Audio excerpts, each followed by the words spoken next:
عليكم ورحمة الله، إن شاء الله تكونوا بخير وعلى خير. مرحبا بكم في مطبخ رشيدة حازم. غنشارك معكم اليوم واحد الاقتراح ديال الغداء، الدجاج مع واحد التتبيلة جديدة بدون قلي اللي غنديروه غير في الفران، وغنشارك معكم واحد السلطة ديال الروز مع الخضار اللي غادي نديرهم غير في البخار. ما نعاودش لكم واحد السلطة كتجي لذيذة بزاف، غنجربوها راه ما غاديش تندموا. إذا نمشيو للمقادير وطريقة التحضير، وطبعا اللي عجبكم الفيديو ما تنساوش تشجعوني بلايك والاشتراك في القناة باش توصلوا جديد الوصفات. على بركة الله عندي 400 غرام ديال صدر الدجاج، نقدروا نستبدلوه بلادان اللي غسلته في الاول بالماء، من بعد رقدته في الملحه وفي الحامض تقريبا واحد نص ساعه، من بعد شللته وسقطرته.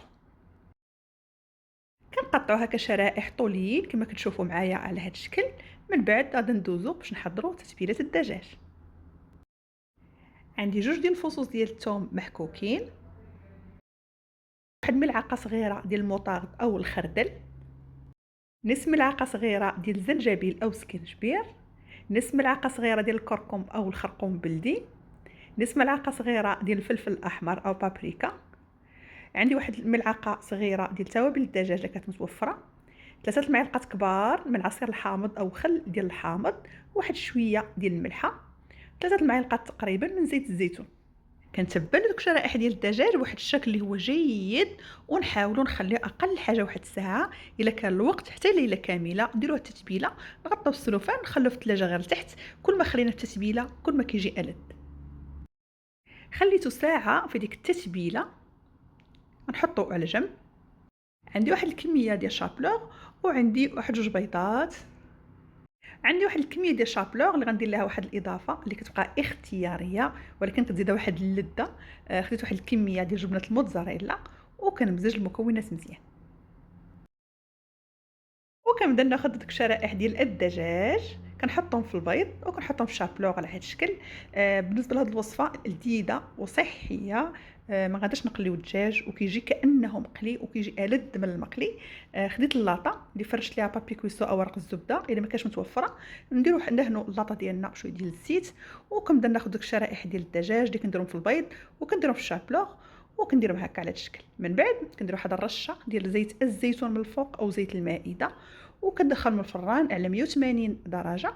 غير كتقرمش ليا الدجاج وكياخذ داك اللون الذهبي صافي وكنخرجوه.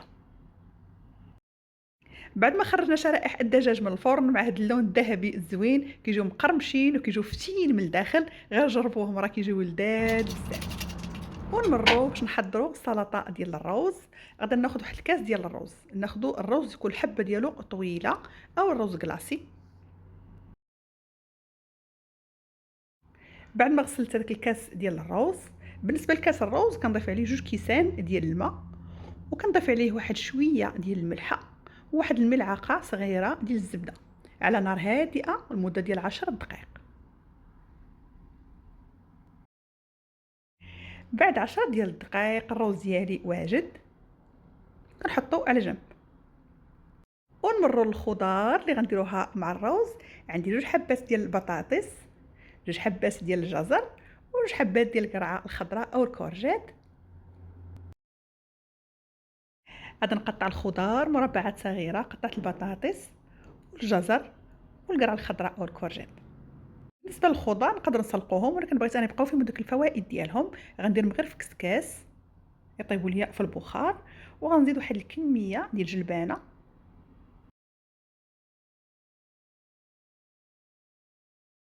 وندير الخضار راه ما كتاخذش منا واحد الوقت بزاف.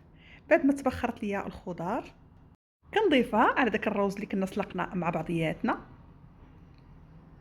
نضيف واحد الكميه ديال الزيتون الاخضر، الا كان الزيتون الاسود يكون احسن، كيعطي واحد اللون زوين.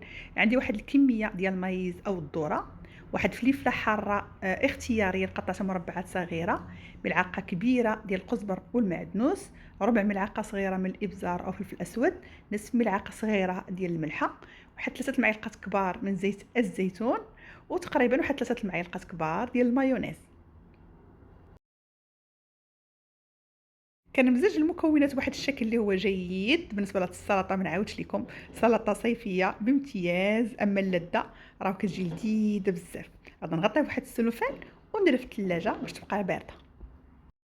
طريقة التقديم اللي كتبقى اختيارية، الطريقة اللي مبسطة اللي غادا ندير، خديت دوك الشرائح ديال الدجاج حطيتهم هكا، خديت واحد الكمية ديال البطاطس المقلية، وخديت ديك السلطة اللي كنديرها هكا في الجناب، واحد الشرائح ديال الخيار وشرائح ديال الطماطم، كنزيد واحد الطريفات ديال البيض هكا فوق من السلطة، واحد الحبة ديال الزيتون. طبعًا التقديم اللي كيبقى اختياري، درت تقديم بسيط، شاركت معكم اليوم دجاج مقرمش ولذيذ بدون قلي غير في الفران، مع واحد السلطة ديال الروز ما نعاودش ليكم شحال كتجي لذيذة، غير جربوها راه ما غاديش تندموا. وصلنا لنهاية الفيديو، إلا عجبكم ما تنساوش تشجعوني بلايك والاشتراك في القناة باش توصلوا بجديد الوصفات. السلام عليكم ورحمة الله وبركاته، في رعاية الله.